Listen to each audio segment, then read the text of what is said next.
Alabama FFA, welcome to the 92nd Alabama State FFA Convention. We want to take a moment and recognize our amazing title sponsors, Alabama Farm Credit and Alabama Ag Credit. Please make sure to stay tuned throughout the session for information on how you can win an FFA Convention prize pack from our convention sponsors.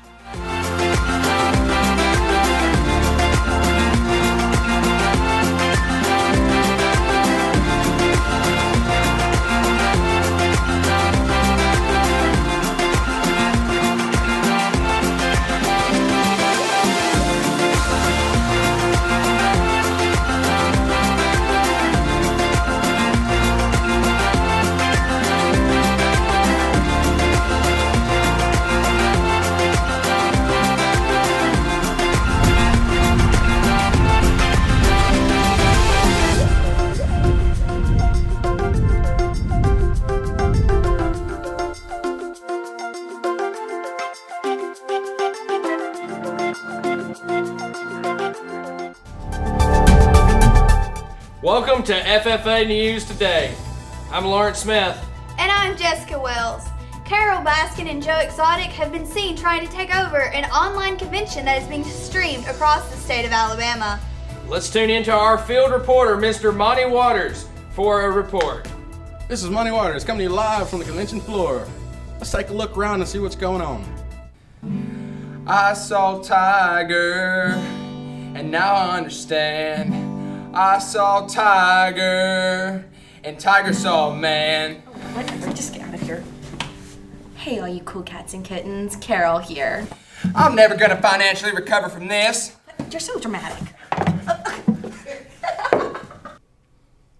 Carol Baskin and Joe Exotic have taken over the convention. Hey, young lady, come here. Have you seen anything, heard from the state officers, know anything about them? The state officers are missing right now. Uh-oh. Looks like we're late for convention, but that's okay. I haven't TikToked this long without learning a thing or two. Whoa. I can't believe that actually worked. Well, kind of. Guys, we've got to be at the Renaissance. Oh, yeah. Let's go. Whoa! Hey, how could you forget our state FFA convention's virtual this year? And wear your masks. Oh, I knew I should have gone on to Disney World. Coming to you for the first time virtually. Welcome to the 92nd Annual Alabama State FFA Convention.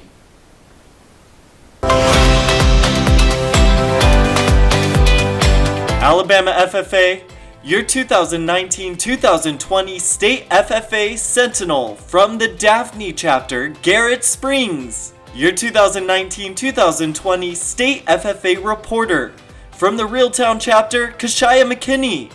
Your 2019-2020 State FFA Treasurer from the Skyline chapter, Megan Woodall. Your 2019-2020 State FFA Secretary from the Wetumpka chapter, Terrence Creighton. Your 2019-2020 State FFA Vice President from the Rehoboth chapter, Alyssa Glover. And your 2019-2020 State FFA President from the Albertville chapter, Will Aycock.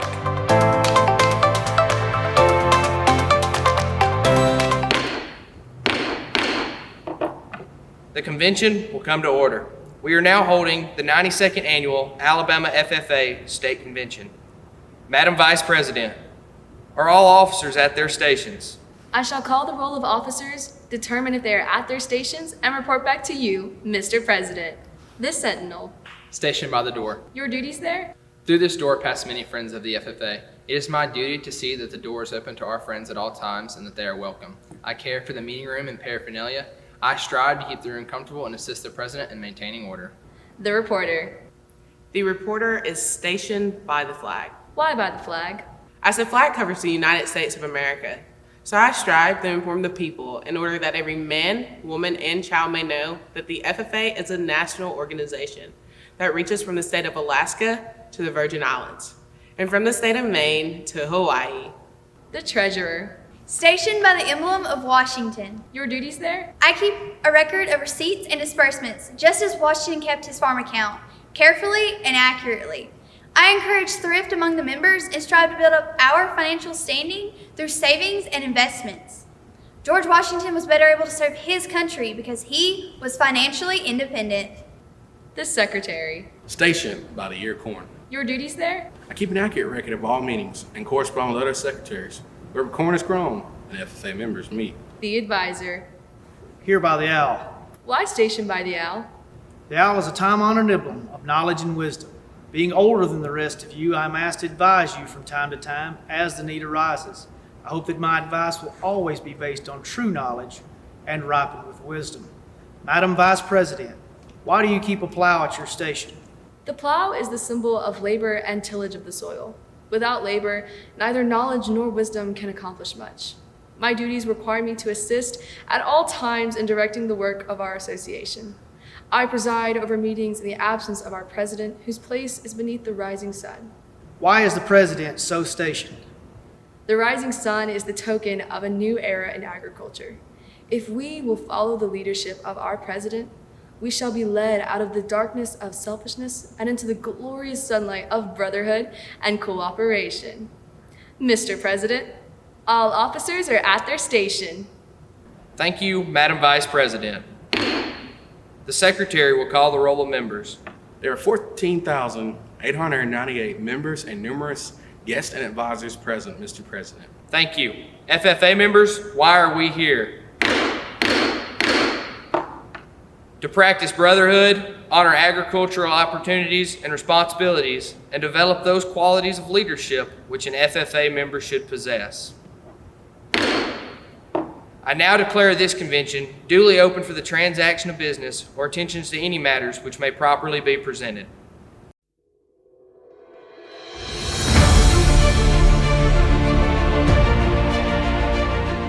Agriculture is defined as the science or practice of farming, including cultivation of the soil for the growing of crops and the rearing of animals to provide food, wool, and other products. Historians track the earliest records of farming back to over 12,000 years ago, when hunter-gatherers began planting crops such as peas and barley, as well as herding wild goats and oxen. Since its simple start, farming has developed into an industry that continues to provide fuel, fiber, and natural resources for our global population. With over 7.8 billion people populating Earth, 300 million in the United States, and 5 million citizens here in the state of Alabama, it is crucial that our industry is occupied by premier young leaders ready to fill the workforce. The words penned in 1928 by E.M. Tiffany still resonate to this day when stated, "And in the ability of progressive agriculturalists to serve our own and the public interest in producing and marketing the product of our toil." For some, the verb cultivate holds a deeper meaning. Through the experiences provided in the blue corduroy jacket, each FFA member is developed in their own personal way.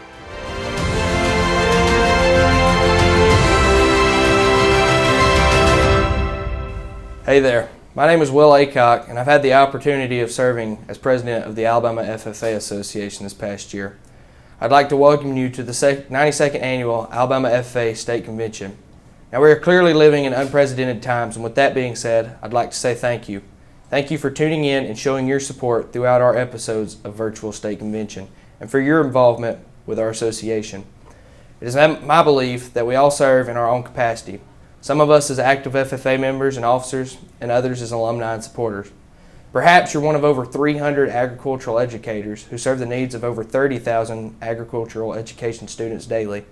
And I'd like to thank the individuals in the agricultural industry workforce that continue to nourish and provide opportunities for Alabamians. When the state FFA officer team consulted with the board of directors and state staff, the difficult decision was made to transition to a virtual platform for this year's convention. During our discussions, the top priority for all of us was to preserve the safety and well-being of our convention attendees and provide our members with a quality virtual convention experience. Nevertheless, we're continuing a 92-year tradition by hosting our convention. Throughout our episodes, we were blessed to hear from multiple individuals, such as former Oklahoma FFA State President and keynote speaker, Mr. Rhett LeBuck, Alabama State Department of Education Superintendent, Dr. Eric Mackey, Alabama State Department of Education Assistant Superintendent, Dr. Jimmy Hull, National FFA Advisor, Dr. James Woodard, National FFA Secretary Ms. Courtney Lehman, and many more. Throughout our 6 scheduled episodes, we'll recognize countless finalists in areas of contest, proficiency awards, scholarship, and degree recipients, and much more. Your 2019-2020 State FFA officer team will deliver their retiring address and recognize special individuals in their lives. And finally, we will witness the installation of the 2020-2021 State FFA officer team. President Dwight D. Eisenhower once said, "Farming looks easy when your plow's a pencil and you're 1,000 miles from a cornfield." The same goes for all of us involved with the Alabama FFA Association today. Although we, as members, advisors, supporters of this association, are unable to congregate as one, we find our strengths and passion. The words written by E.M. Tiffany find more truth today just as days before, when stating in the second paragraph, "I believe that to live and work on a good farm or to be engaged in other agricultural pursuits is pleasant as well as challenging. For I know the joys and discomforts of agricultural life and hold an inborn fondness for those associations, which even in hours of discouragement I cannot deny." So get ready to celebrate our premier members to see the impact they are continuing to cultivate.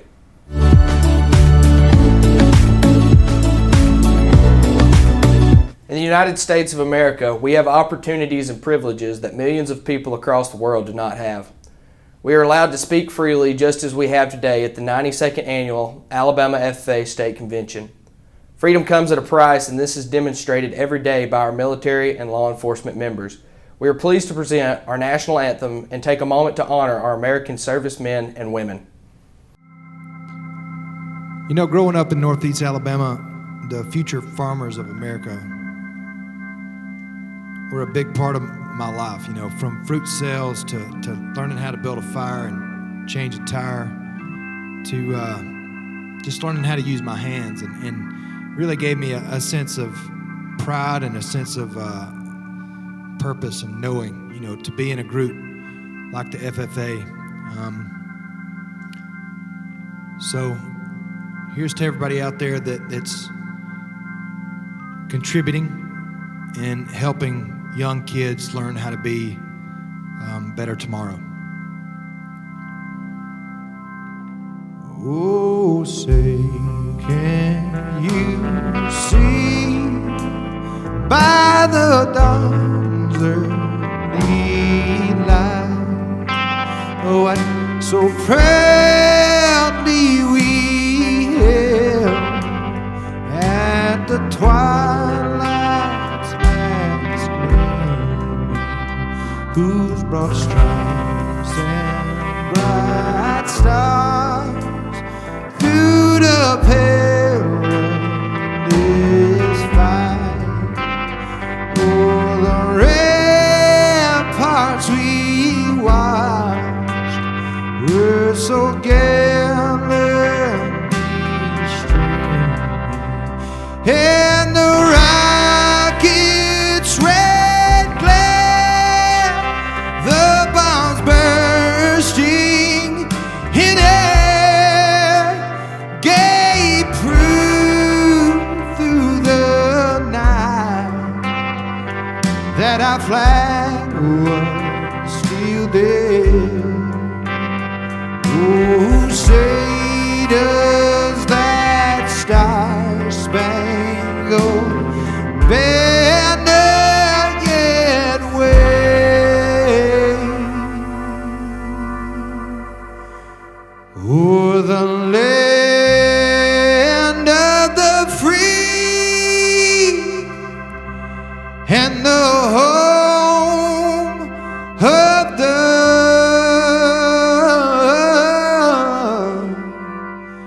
brave.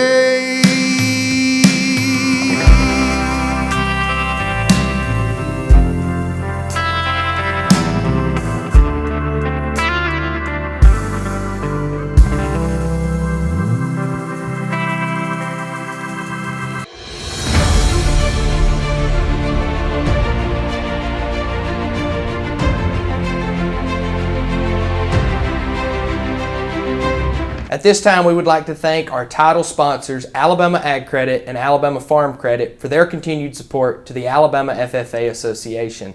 Thank you for cultivating an impact on our members throughout our state. Without your help, this convention would not be possible, and we are very appreciative. showing up for work before the sun does. When a pastime becomes a passion. Planting seeds, instilling values. Some don't get it, but Alabama Ag Credit does. Because we've been there just as we have for over 100 years. So when it's time to finance your farm operation, build a rural home, or purchase that perfect piece of land, then it's time to call Alabama Ag Credit. Because sometimes natural resources need financial resources.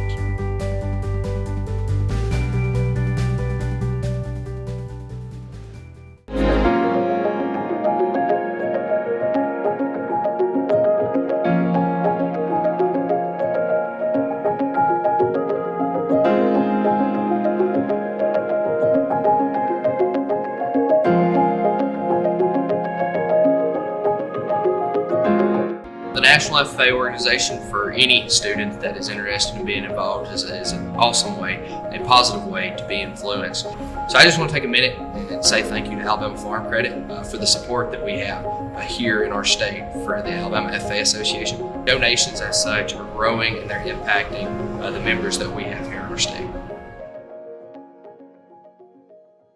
Hello, Alabama FFA. I'm here today with Doug Thiessen of Alabama Ag Credit and Mel Collier of Alabama Farm Credit. Provide us with a general explanation of your business. We're a cooperatively structured, borrower-owned agricultural finance company solely dedicated to making sure agriculture in Alabama survives and thrives for now and into the future. Customers for both of our institutions are agricultural producers, growers of timber and aquatic products, cattle, equipment, other livestock. Mainly just think of it in terms of agricultural and rural Alabama. Okay, and why should people do business with you? Well, we're uniquely structured where everything we do is 100% aligned with our customer base. And so we offer value benefits that you can't get with traditional financing models. And we're specifically set up to make sure that agriculture has a safe and secure source of financing in every season, no matter what the economic conditions. And the advantages of doing business is, as Mr. Kohler mentioned earlier, our cooperative structure. So the people that do business with us, they are the ones who determine our governance, our board members. At the same time, then they get the greatest benefit, which is they get to share in our profits. So doing business with people that are knowledgeable in the agricultural and rural Alabama world, that's very important. All right. Just to give you an idea of that impact, just over the last 5 years, our two institutions combined would have returned roughly about $100 million to the state of Alabama. So what makes your business unique? Our cooperative structure, the fact that the customers have a stake in the business, they actually have a share of ownership, and thus they have a say in how it's governed, what we prioritize, and then ultimately how the profits of the business are handled. Okay. And our employees are extremely knowledgeable of agriculture, of rural Alabama. They do this every day. They live in those communities. So when our customers come and talk to our employees, they know they're talking to very knowledgeable people about what they do. All right. And what motivated your businesses to support the Alabama FFA? Well, I'll speak for me in that this goes all the way back to my youth, when I was about your age. And I was a member of an FFA chapter in my local rural town in the Texas Panhandle. So everybody worked in agriculture. And the FFA program was instrumental in teaching me community activities and teaching me how to work with not only my local chapter, but how to compete with people from our region, from across the state. And of course, Texas being a big state, you got to meet a lot of people. Those are qualities that I still cherish, people that I still cherish, friendships that I cherish to this day. And that made me want to be a part of the FFA convention. And both of our associations embody the same commitment to agriculture. So both of our organizations are roughly 103 years old. And when we say we want to be a safe and secure source of financing, that goes beyond just dollars and cents. What we're trying to make sure is that agriculture is safe and secure as a broader whole, within our communities, both now and going into the future. And part of that is making sure there's the next generation of farmers to come into our industry, and FFA is a natural partner in making sure that that continues to happen. All right, and if our viewers are interested in doing business with you, how can they go about doing this? I would recommend they look at various sources. They can look at our websites, they can look at social media, they can find connections in just about all social media platforms. At the same time, pick the phone up. Call our relationship lenders. They are there for him in every one of the offices that he has and I have too. Together we cover the entirety of the state of Alabama, but they can reach out. Our phone numbers are easily accessible. Likewise, Alabama Farm Credit has alabamafarmcredit.com that has a huge library of resources. We're also on most of the social media channels, and they can get a good sense of our brand and our customer base just from our YouTube videos and the various activities they can see we are attending in Alabama, trying to support our communities. All right. And finally, is there anything that I haven't asked you about that you would like our viewers to know? I would just say that at this time, these are not the easiest of times during this pandemic, but this is a time for all of us to be able to step up and to be able to demonstrate a commitment not only to agriculture but to young people, and that Alabama Ag Credit, Alabama Farm Credit, we are both committed to the cause that Alabama FFA serves. And I'd echo Doug's comments and only add on that, FFA and seeing the youth in agriculture develop and prosper is just something that is always going to be near and dear to our hearts, and we're just so happy to see the success and prosperousness that the FFA is generating here in our state. All right. Thank you, Mr. Doug Thiessen and Alabama Ag Credit, and Mr. Mel Collier of Alabama Farm Credit for your continued support of the Alabama FFA Association.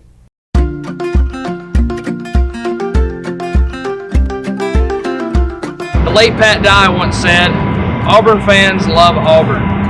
Alabama FFA would like to take a moment and thank Auburn University and Auburn's College of Agriculture for the support this past week in filming our state FFA convention. Let's turn our attention to the screen for a moment for a brief message. The world is a big place and growing. In fact, in the past 50 years, our global population has more than doubled. Sadly, meeting the needs of so many is not as simple as producing more food and more energy. As our world becomes larger, natural resources are dwindling, and our environment is feeling the strain. We must grow more with less. We must ensure healthier, more accessible foods, and we must develop more earth-friendly methods and technologies. These are the goals that the College of Agriculture at Auburn University is rising to meet every day. We are working to make food safer, the environment cleaner, communities healthier.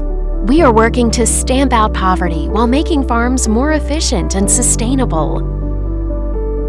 Our work isn't always easy. We do it because we believe in people.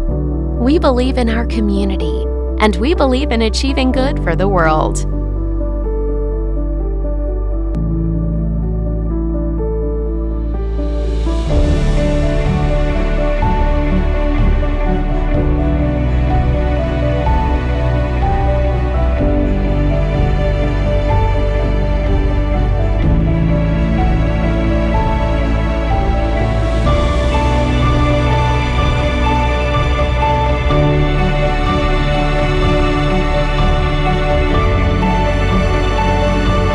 This is our work, and this is the work that makes the world work. Our next guest is an individual who is most definitely cultivating a positive influence in our organization through her efforts this year. Ms. Courtney Lehman is serving as our 2019-2020 National FFA Secretary. She hails from the great state of Oregon and is a junior at Oregon State University, where she is majoring in agricultural business management with a minor in leadership. During her enrollment at Oregon State University, Courtney has been involved with a number of clubs and organizations, such as the International Agriculture Club, Law and Environmental Club, and the Agricultural Policy Club. Throughout her involvement in these groups, she is diligently working towards a career involved with agricultural law. Without further ado, your National FFA Secretary. Hey Alabama FFA, it's me, Courtney Lehman, your National FFA Secretary. Happy Convention Week, y'all. I am so excited to tune in and celebrate all that y'all have accomplished this year. Of course, I wish that we could be in person for this occasion, but what is most important is that we're all safe and healthy. When I heard about y'all's theme, Cultivate, I instantly thought of hundreds of memories growing up on our family's farm. I spent a lot of time in the tractor with my dad while he was cultivating. You see, we like to prepare our ground to create the best environment for our crops to optimize their growth. And it made me think about how we can cultivate environments in our life. Growing up, I have always been a huge football fan. My family has been Boise State fans since before I was born. When I was 13 years old, I was absolutely obsessed with our quarterback at the time, Kellen Moore. I knew every stat from his high school and college career. It just so happened that Kellen was graduating from Boise State as the same year as my older sister, Brittany. So Brittany arranged for Kellen to meet me and surprise me at graduation. The moment I was standing outside and I saw Kellen approaching me, I burst into tears. 13-year-old girl, huge alligator tears, bawling insanely. I'm sure Kellen just wanted to turn around and pretend like he was never there. But nonetheless, he came up, introduced himself, gave me a hug, and talked to me for a while until I calmed down. It was one of the highlights of my preteen years. Even better, Kellen always made sure to text me on my birthday for several years after. The kindness that Kellen showed me and the actions that he took prepared my foundation to grow seeds of kindness, seeds of being intentional in the way I interact with people, because I'm grateful for the way that others have interacted with me. You see, cultivating isn't just about farming. It's about creating environments in our life where we can allow others to optimize their growth and to grow crops and traits that will allow them to be better individuals and better leaders. So, make sure that you cultivate a great foundation for those around you to help optimize their growth. Happy Convention Week, Alabama FFA. I can't wait to see what y'all do. These next individuals are definitely cultivating an impact in their respective districts. Let's take a moment and get to know our district officers who represent the North, Central, and South districts. Throughout the year, these officers are able to facilitate workshops and meet with members across our state. If you will, direct your attention to the screen for a moment.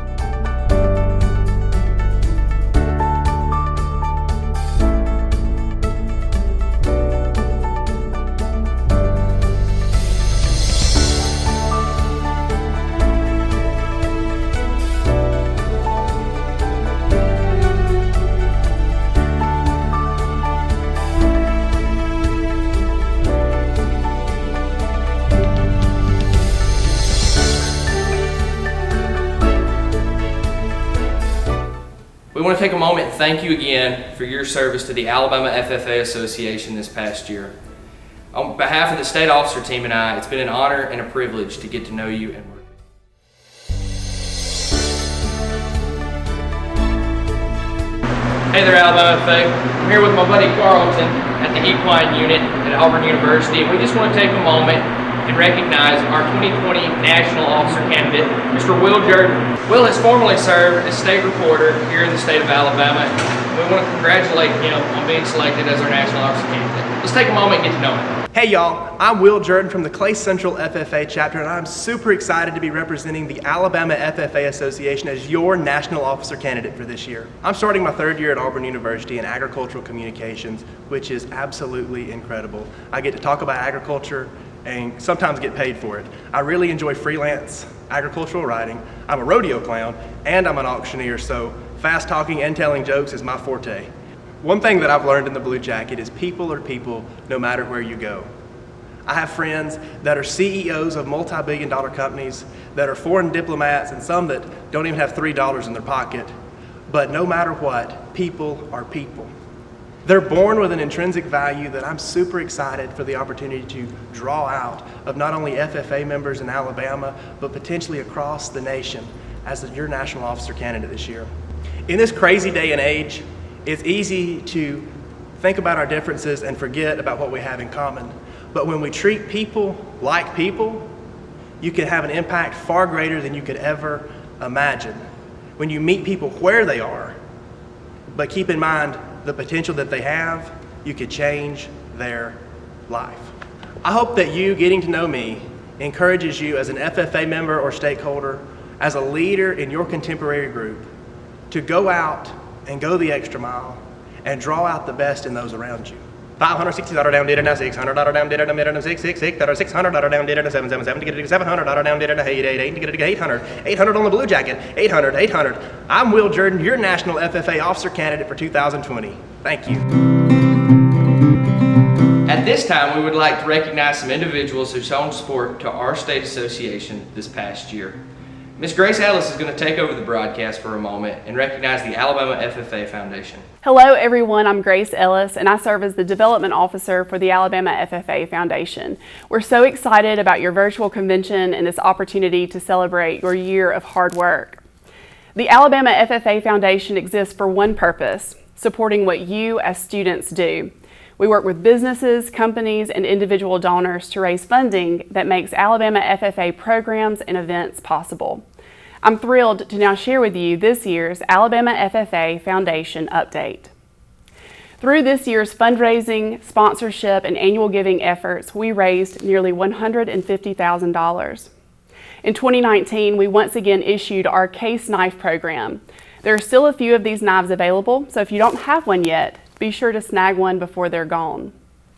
New this year, we participated in Give FFA Day. This is an online annual giving effort that takes place the Tuesday of National FFA Week.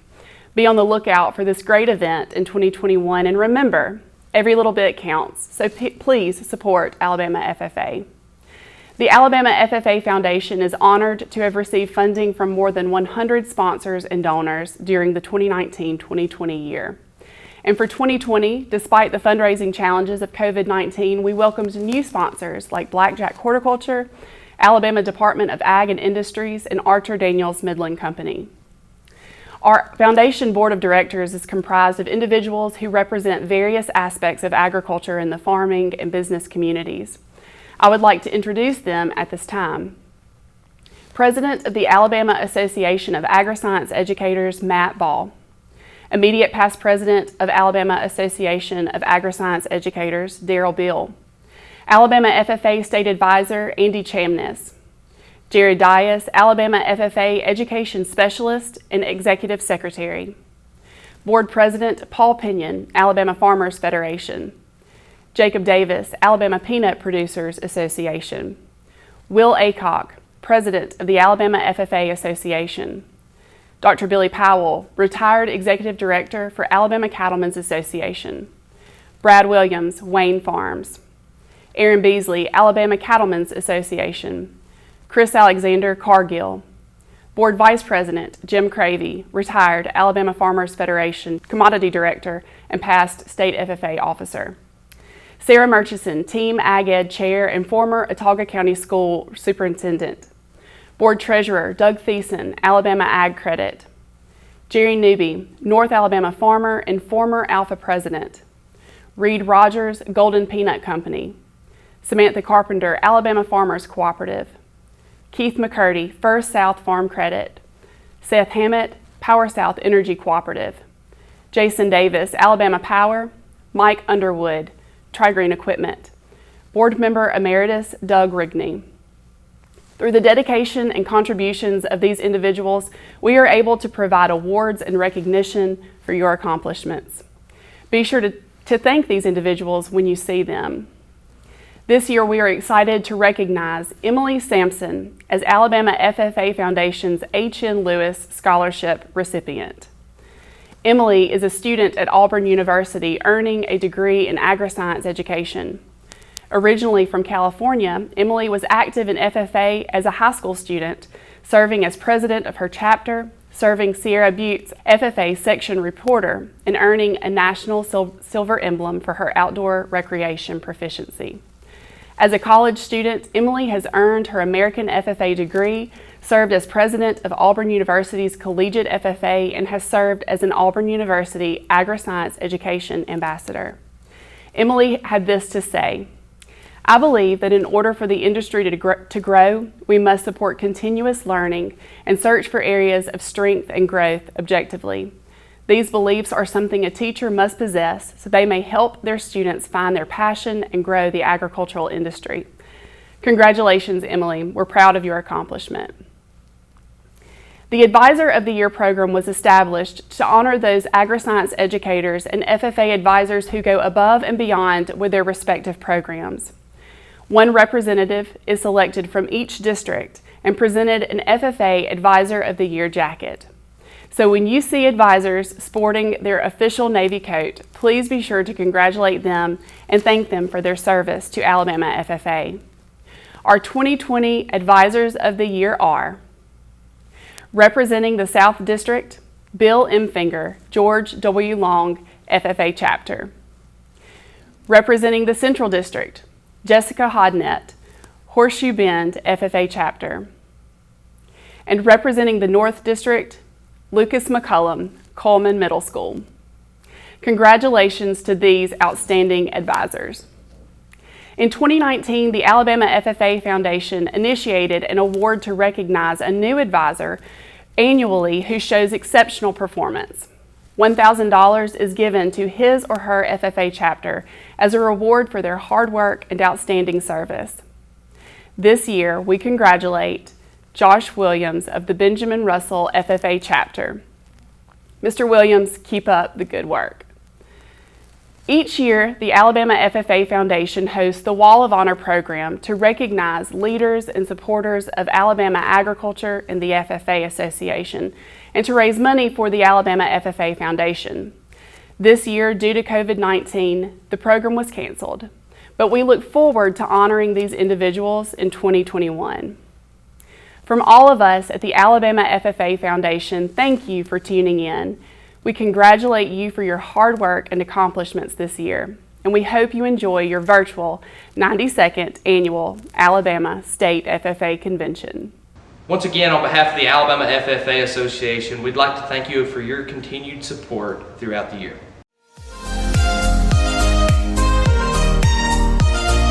All right, and at this point in the day, we have the opportunity to hear from a special individual. Now, although we're hanging out with a couple of horses here at the equine barn, we're about to hear from our owl. Who I mean is Mr. Andy Chambliss, our state FFA advisor. Mr. Chambliss formerly taught at Reeltown High School in Tallapoosa County and has served as the executive secretary as well for our association. Let's tune in and listen to the wise words of Mr. Chambliss. Alabama FFA. What a crazy year this has been. COVID-19, new staff, the works. What could you possibly imagine and what could possibly go wrong? Well, I want to tell you how pleased and how proud I am of our new team and our state officer team for fighting the good fight and seeing this thing through to the end. We've had an exciting but challenging year where we've learned a ton of new things. But this year's theme for the 92nd Annual Alabama FFA State Convention is cultivate. What does it mean to cultivate? We till the land, we have the plow, but I'm talking about the cultivation of leadership. That leadership that comes from your FFA advisors, that's sent down to you as members, and you cultivate that within the rest of your school and community. That's what FFA is about. As we look to that new horizon and all of the things we learned from Zoom, WebEx, virtual contests, we think about all the things that we can now do to support FFA members across the state. Our new incoming officer team will be excited to embrace these challenges and move forward to grow our organization. We need you guys as members, as you sit in your classrooms, to promote our organization and help grow our membership. Remember, there's something for everybody in FFA. You don't have to be a farmer. We want you to support our organization and support the industry of agriculture. We want to help you to grow and to get to where you need to be to cultivate your legacy. Alabama FFA, welcome to the 92nd Annual Convention, and we look forward to this experience in a new and virtual world. Thank you, Mr. Chambliss. We want to thank you for your dedication and commitment to the Alabama FFA Association. We know that you're not horsing around at all. At this time, I would like to pass this broadcast over to Miss Jody Spivey, former South District Secretary, with a special message. Hello, Alabama FFA. My name is Jody Spivey. I'm here today as a longtime friend of someone who many of you are familiar with. And if you know this guy, you probably have heard a thing or two about Baldwin County. The one who can spend an entire day talking about those red snapper in the Gulf, his sweet potatoes, or his many catastrophes on his tractor. I think I've heard that story maybe 10 times. The one who has the biggest heart and the loudest mouth and can eat an entire pie in one day. The one who will absolutely ruin your Uno game by telling everyone at the table what color card you have. And the one who I can always count on to pick up the phone and talk for hours. This past year, you've gotten to witness the most selfless, loving, genuine, and courageous guy that we've had the honor of knowing all of these years. To know Garrett is to love him, and we would not trade his friendship for anything in this world, even if he cannot keep a secret. Alabama FFA is lucky to have you, and I'm lucky to call you my friend and brother in Christ. So Alabama FFA, I introduce to you your 2019-2020 State Sentinel and my friend Garrett Springs. What's up, Alabama FFA? My name's Garrett Springs, and for the next few minutes, I want to take a trip back in time. I want everyone to close their eyes and picture back when you were in 7th grade. If you're currently in the 7th grade, don't even worry about closing your eyes. You're right where I want you to be. This looks different for everyone in the room. For me, being the awkward, baby-faced man-child that I wasn't exactly killing it in the confidence department, if you know what I mean. Anyways, with that being said, I want you to think back to the couple of days leading up to your first school dance. For me, I was incredibly excited because I liked this girl named Lauren. It was even more exciting for me because I found out that Lauren liked me back. Does everyone remember those days when you had to hear everything to the friends of the person you liked? Yeah, now we just slide in the DMs, never actually talk to them in person. So much more efficient, if you know what I mean. Anyways, I wasn't exactly killing it in the confidence department, like I said, so I kind of procrastinated in asking her to the dance. So the Friday before the dance, as in the dance was the very next day, as casual as I could, I strolled across the break area to where Lauren and her friends were sitting, and in the manliest 7th grade voice I could, I said, "Hey Lauren, will you go to the school dance with me?" Of course she said yes, and that was a huge victory for not-so-little Garrett Springs, because at that point in time in life, I thought Lauren was absolutely the most beautiful woman in the entire world. We went and took super awkward pictures the next day, and being 13 years old, my mom had to drive us to the school dance. Thanks, Mom. We got to the dance, and the gym was where they were hosting the dance at. If you've ever been to a middle school gym, you know that it smells like locker room, and sweat, and body odor, and middle school boys. So that hits you in the face as you were walking in. You see the gaudy streamers hanging from the ceiling, and the subpar finger food set out on the not-so-nice table, and you come to the realization that you see your super lame middle school counselor trying to do the best job at a DJ he can, just turning on the turntables and trying to be cool, but his playlist really isn't that great. But that doesn't really matter because at my middle school dance, there really wasn't that much dancing going on, if you know what I mean. The girls would stand on one side of the room and the guys would stand on the other. The girls would whisper to their friends about the guy they thought was cute across the room, and the guys would stand there acting like they were just too cool for school. So, with that being said, the night kind of went on, and as the night wound down, the DJ came over the loudspeaker and said he was about to play the last song. That meant it was going to be a slow song, and that meant I was going to have to dance. I was freaking out. I was terrified, but my friends, they hyped me up, so I made the long, terrifying walk across the gym to ask Lauren to dance with me. To my surprise, she said yes and actually wanted to dance with me. It ended up being the best part of the whole night. So, some of you may be asking yourselves, why are we talking about what happened to this guy in the 7th grade? Well, I think that's simple. I think there's something to be learned from my 7th grade self. Simple courage. And I think that simple courage that a middle school kid can show can change this world to be a better place. This world is filled with fear, doubt, depression, and anxiety. A world where we as Americans spend time living in quarantine due to a terrifying new virus. Is a world where young people are influenced by drugs, alcohol, sex, and anything else that might fill the massive voids left in their hearts by the anxiety and oppression in the world. I think that we as young people have the opportunity to change this dynamic and lift up people and be a light in this world. I think that simple courage can do that. I look at 1 Corinthians 16:13. It says, "Be on your guard, stand firm in the faith, be courageous, be strong." We as young people have the opportunity to be courageous. And that might look like us taking time out of our day to go sit with a kid by himself at the lunch table. sharing a smile or a kind gesture to someone in the hallway, texting a friend or a classmate that you know is struggling, an encouraging message. This is an opportunity for us as young people to cultivate relationships and be a positive light in someone's life. 1 Corinthians 16:14 goes on to say that says, do everything in love. Guys, we have the opportunity as young people, young leaders of this generation, to be a light, be courageous, and be strong. So let's Alabama FFA do everything in love and be courageous in our actions. Get out of our comfort zones and be a light. Oh, I forgot to tell you guys, I ended up asking that same beautiful girl named Lauren to my senior prom. That took even more courage than the first time I asked her. So Alabama FFA, I challenge you, cultivate courage and always take the last dance.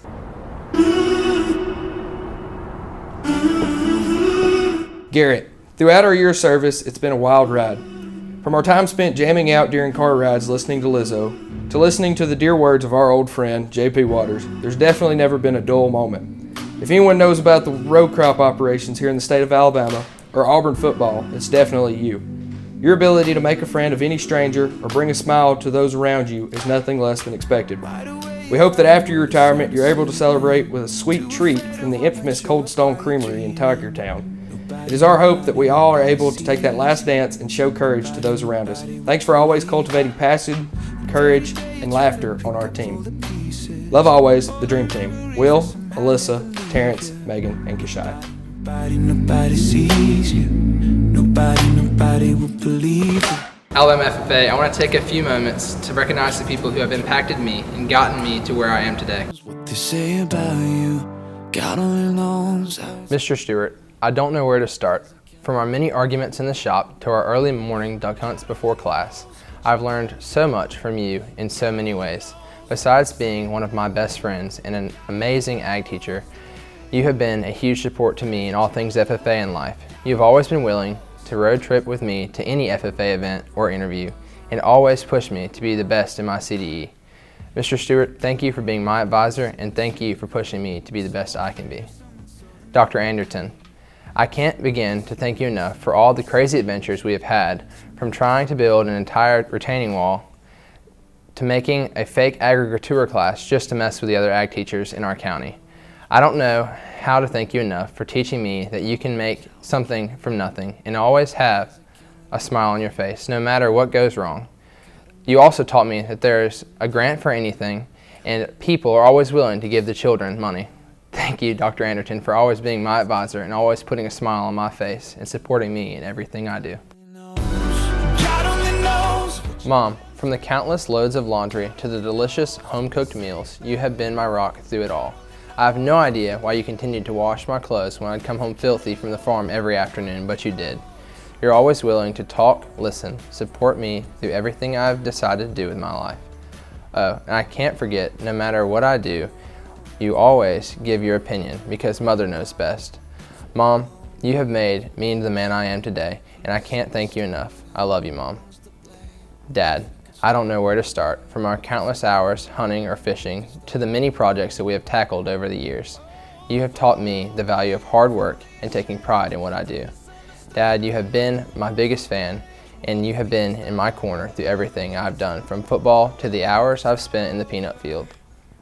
You truly shown me what it means to be a godly and hard-working man. I hope to be half the man you are someday. Thank you, and I love you.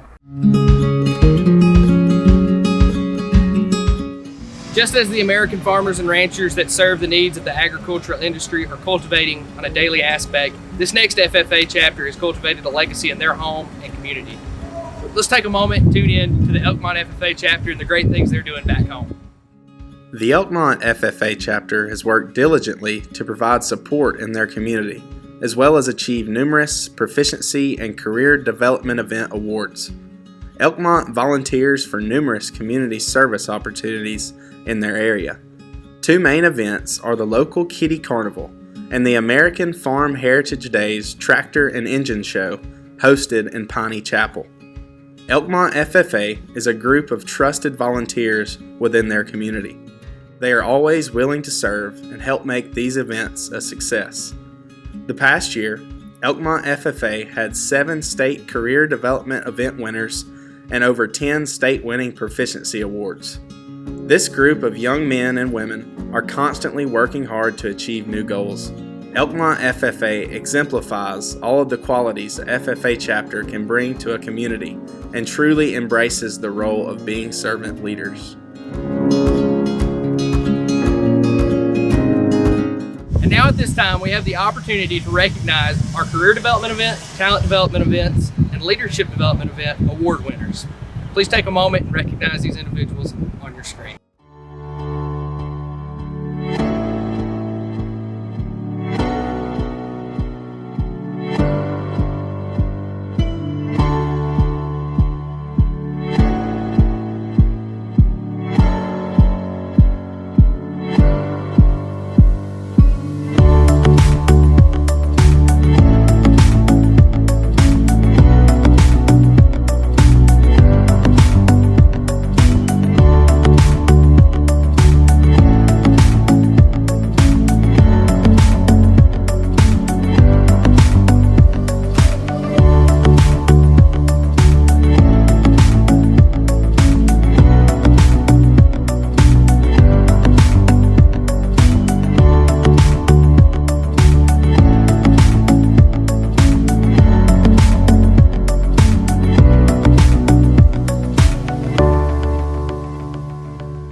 And so we're talking about how do we allow the American farmer to gain a higher percentage of the dollar that consumers spend on their food. And so wherever you might be, whoever you might be judging this, I want you just to take a moment and close your eyes and think about when you go in the grocery store. It could be the Walmart, the Dollar General, the Piggly Wiggly, wherever you do your weekly or monthly shopping at.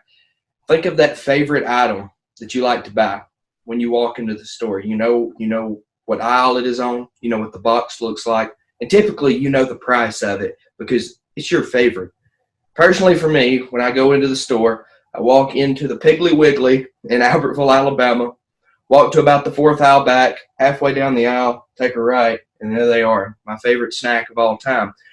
And those are peanut butter granola bars. And I'm not just talking about the off-brand kind. I am talking about the Nature Valleys. And so my point exactly is this. There's a lot of steps, a lot of different ways that your favorite snack gets there. For me, like I mentioned, it's those peanut butter granola bars sitting there on that aisle. Someone had to produce the peanuts. Someone had to package it. There had to be mixing and marketing along the way to form the box. So there's a lot of different steps. There's a lot of different people that we can thank along the process in the different foods that we're able to pick up at our store. So such as marketing, retail, producing, and much more. So going off of that, how do we get back to the basics? How do we get back to the foundation and allow the American farmer to gain more of their dollar? So currently, the American farmer is only getting about 15 cents.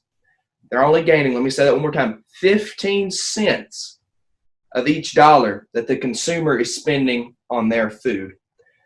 And that was a statistic thanks to American Farm Bureau. And going from there, though, 15 cents out of a full dollar. It's not a lot when you really think about it. We won't get into it today, but when you think about the amount of work, when you think about the amount of financial aid that has to go in producing a product for the farmer, whether that be maintenance, whether that be having to plant and care for different animals, either that be animals or plants along the way. But there's a lot of different aspects, and just to think that 15 cents is all that they're gaining back. But another statistic that I just want to share real quick too is that the average person is going to spend about $255 a month, and yearly they're going to spend about $3,500 on food, and that is just groceries to feed themselves and their family. But that is just an average for an individual. So that being $255 monthly and $3,500 yearly.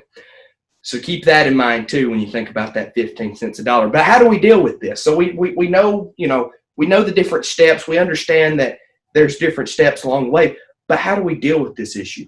And so personally for me, I've been able to experience this firsthand.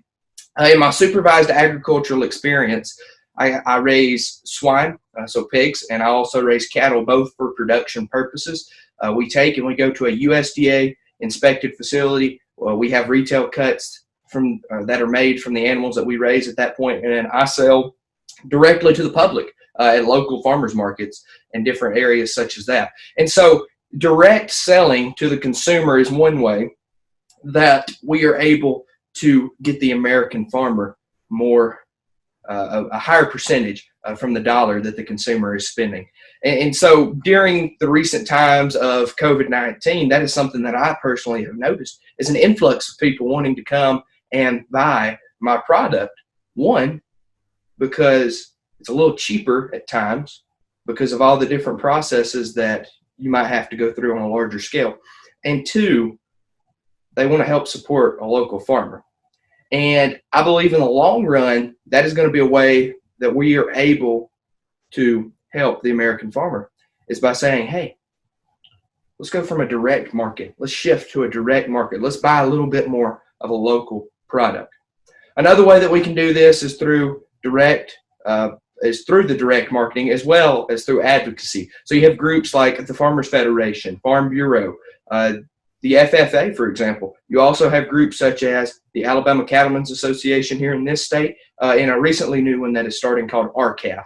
And these are just a number of smaller groups that are allowed to help the consumer understand how that the producer, your American farmer, as well as your other steps in the process, are getting that product to your table or to that shelf. So when you walk in the store and you say, hey, that's my favorite snack, and you reach over, you realize where it's coming from. So I believe, once again, just kind of in conclusion, that being able to, one, buy local and more of a direct aspect is going to help get that American farmer, that consumer, that producer, more of that percentage of the dollar. I'd like to thank everyone for helping in this aspect and take any questions if there are any.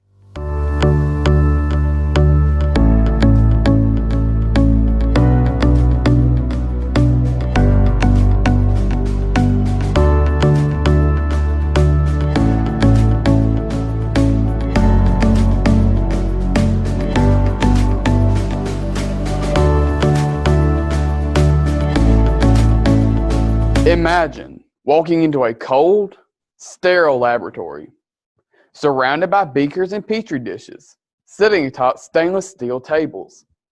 The scent of disinfectant quickly finds its way to your nose.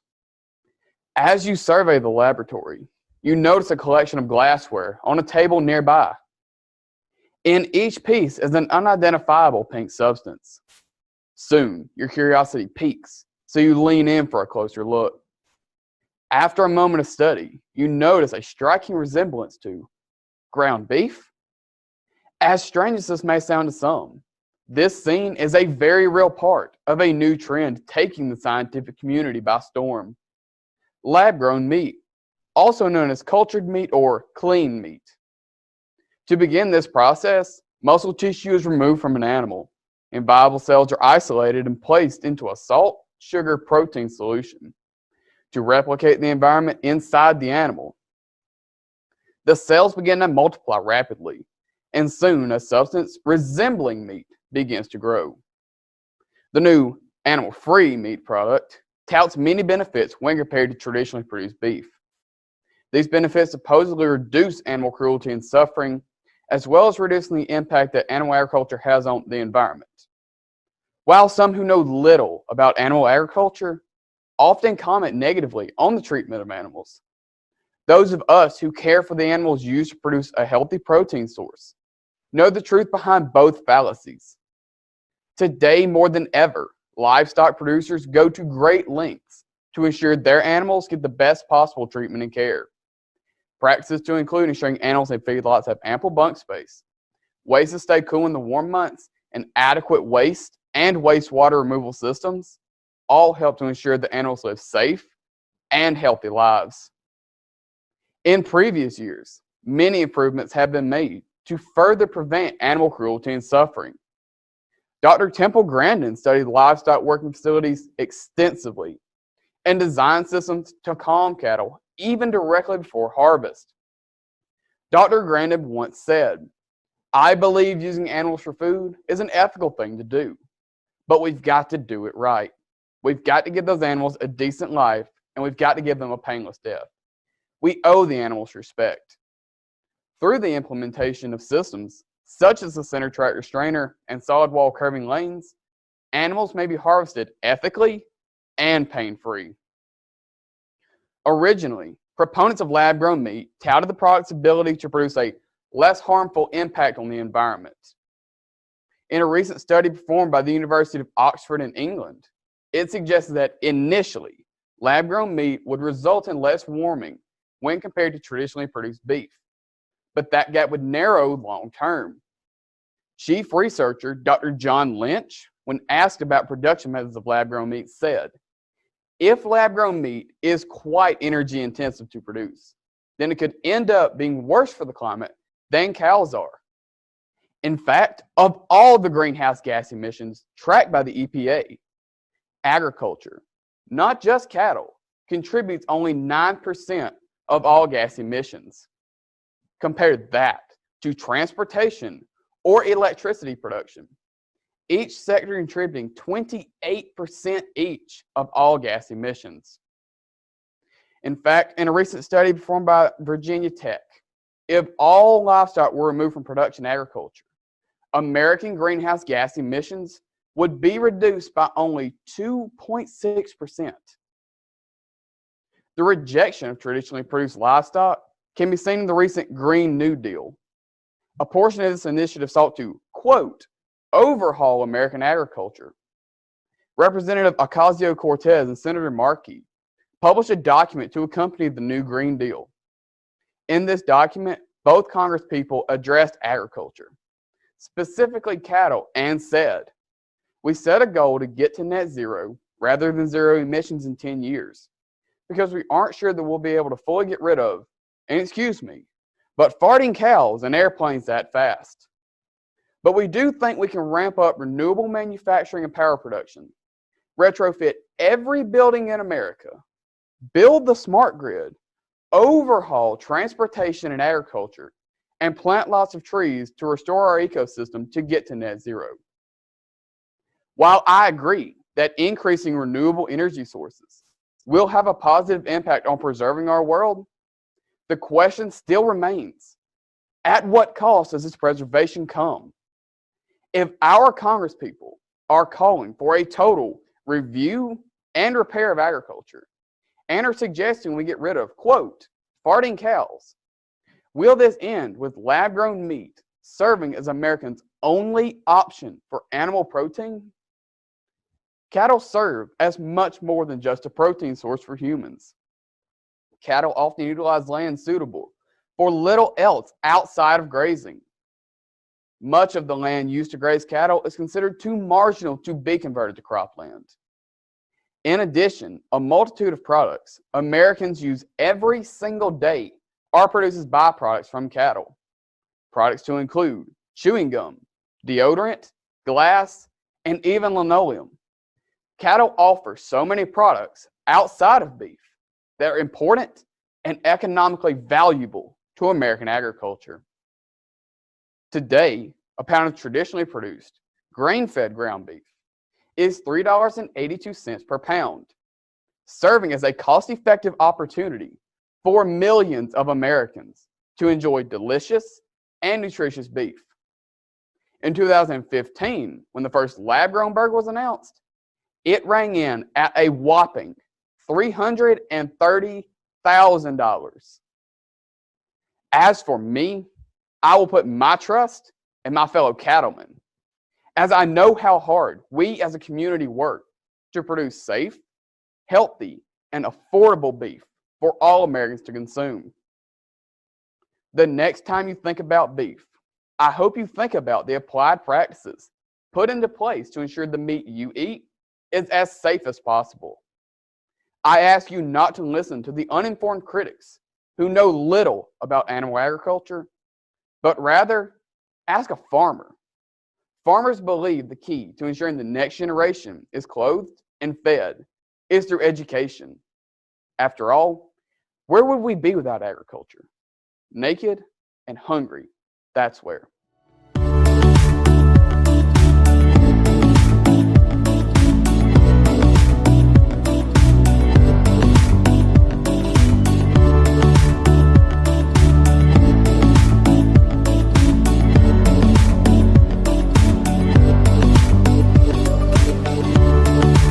At this time, we'd like to recognize our state winning string band. Congratulations to the Hazel Green FFA chapter, and let's take a minute and listen in to some tunes that they have to play.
At this time, we're going to go ahead and recognize our Proficiency Award finalists.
Mr. Secretary, do you have a record of any further business which should now be transacted? Yes, Mr. President. Members, guests, and advisors, please join us in the next episode of FFA Today as we continue to recognize our wonderful FFA members. That is all, Mr. President. Does any member or guest know of any new or unfinished business which should come before this time? We are about to adjourn this session of the 92nd Annual Alabama FFA State Convention. As we mingle with others, let us be diligent in labor, just in dealing, and courteous to everyone. Fellow members and guests, join me in a salute to our flag. I pledge allegiance to the flag of the United States of America and to the republic for which it stands, one nation under God, indivisible, with liberty and justice for all. I now declare this session adjourned.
My father, Irwin Tiffany, grew up in Linden, Kansas, and the family had a house and a farm on the edge of town. My father's job was to be a representative of the University of Wisconsin and traveling around the state teaching vocational agricultural topics in the Wisconsin high schools. You'd like to get the kids out onto the farm, reaching the heart and soul of learning to be a farmer in the field. And he was getting ready for the annual conference of the Future Farmers of America. And he wanted to do something to kind of put a stake in the ground and say, here's where I stand. That became the creed. It wasn't an academic statement, it was a philosophic statement. It's a work of philosophy, it's a work of art. The amazing thing is that here at 85 years, it gives me a warm feeling to know that my father had the sensitivity to have been able to make that contribution affect the lives of so many. And that made all the difference in the world.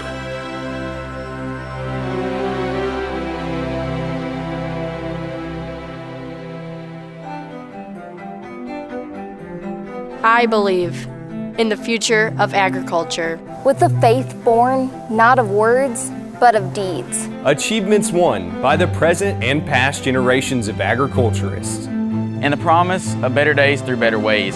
Even as the better things we now enjoy have come to us from the struggles of former years. I believe that to live and work on a good farm, or to be engaged in other agricultural pursuits, is pleasant as well as challenging. For I know the joys and discomforts of agricultural life. And hold an inborn fondness for those associations which, even in hours of discouragement, I cannot deny. I believe in leadership, from ourselves and respect from others. I believe in my own ability to work efficiently and think clearly, with such knowledge and skill as I can secure. And in the ability of progressive agriculturists to serve our own and the public interest. in producing and marketing the product of our toil. I believe in less dependence on begging and more power in bargaining. In the life abundant. And enough honest wealth to help make it so, for others as well as myself. And less need for charity, and more of it when needed. And being happy myself. And playing square with those whose happiness depends upon me. I believe that American agriculture can and will hold true to the best traditions of our national life. And that I can exert an influence in my home and community, which will stand solid for my part in that inspiring task.